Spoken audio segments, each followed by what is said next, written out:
Alright, so now I'm going to show you guys how to do a basic retreat, and this is really useful. Use it all the time, especially in open field battles, but it works too when you're in a line. So you're going to start as if you're attacking a shield fighter with your slim side forward, and we're going to throw a couple shots here. Solazar's going to charge me, and I'm going to show you how you do a spin move, and you're going to leave the spear trailing behind you while keeping a hold of your sidearm. And the idea is to block with the spear, get it in between their legs to impede their movement and slow them down. And then if they catch up on you, you're going to want to try to spin around, and then you're going to try to fight.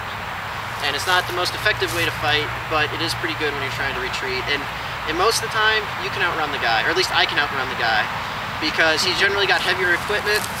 I'm usually a little bit faster than him, and I'm messing up his feet with my spear, so there's a lot for him to worry about. And he generally doesn't want to chase me all around my field when he's behind my enemy, or behind the lines of my team, so generally won't chase that far.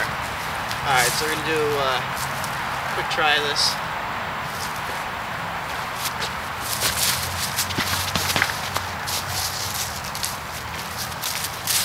Okay, we're going to do this one more time.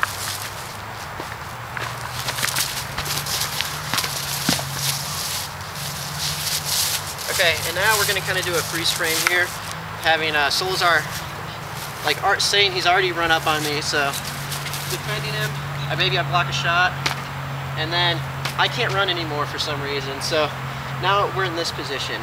I've got my spear kind of messing up his stance here.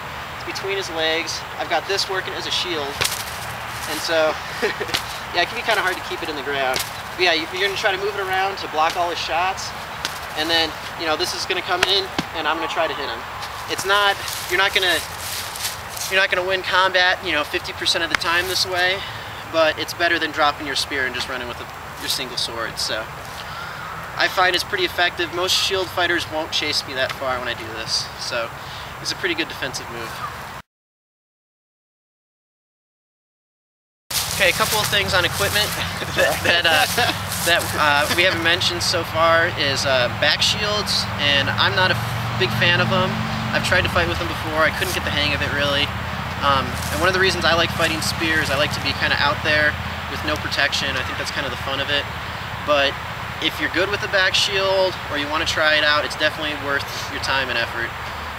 There's a really good spear fighter in our realm. He uses a back shield, and he lives much longer than me. And a lot of it is because he has that back shield. Because when you got that back shield, and especially when you're fighting your slim profile forward, you know, when projectiles come in from this direction, all you got to do is turn, and it'll just hit your back shield. And then if like Solazar runs up on me, you know, I just have to turn into a shot, and that's it. And then I got nothing. Yeah, he can't do much. And you know, your legs will be exposed, but if you have greaves all the way around, you know, it's going to be 2 hits at least until you lose a leg. So it'll really help you live. One of the problems I've had with my back shield is maybe it was just too big for me, but in Ragnarok it would get pinned in between shieldmen in like big crushes, and I couldn't move, so I just ended up not fighting with it at all. And buckler's also really good if you can get a small shield that can strap to your forearm and allow your wrist and hand to be free. You can get a lot of the benefits with a shield without impeding the movement and dexterity of your hand. Because you can try to fight like, you know, cool Greek style with a full strap shield, but unfortunately in Dagger here, that's not going to get you any kills because you can't hit in the face. Shield fighters are just going to move your spear out of the way and they're going to kill you. So if you can get a small shield that allows you to use both your hands, it's very effective to block all that airborne. But it can get in the way at Ragnarok battles where the fighting's real tight. Javelins. The other thing we haven't talked about, I don't use javelins on the field because they have a little bit more range than my spear. You could probably get a good 20-foot shot off if you know how to throw a javelin, but I can get 12 feet of reach that's incredibly accurate with my spear. And not give the enemy a weapon. Yeah, so it's a lot better to let the shieldmen pick up the javelins, and I wish we had a javelin out here, but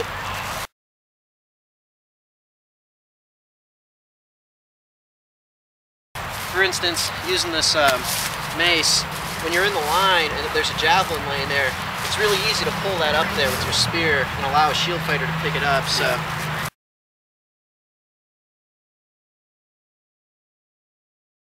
I would suggest not wasting your time with javelins. Get in an extra 4 or 5 feet and kill the guy with your spear, and try to retrieve the javelins to give them to your team. Because shield fighters are going to have that intimidation factor with the javelin, and you lose your intimidation factor when you're holding the javelin because you don't have your spear out, you can't use it. So it's a lot better to have a shield fighter who probably is better with the javelin than you anyways.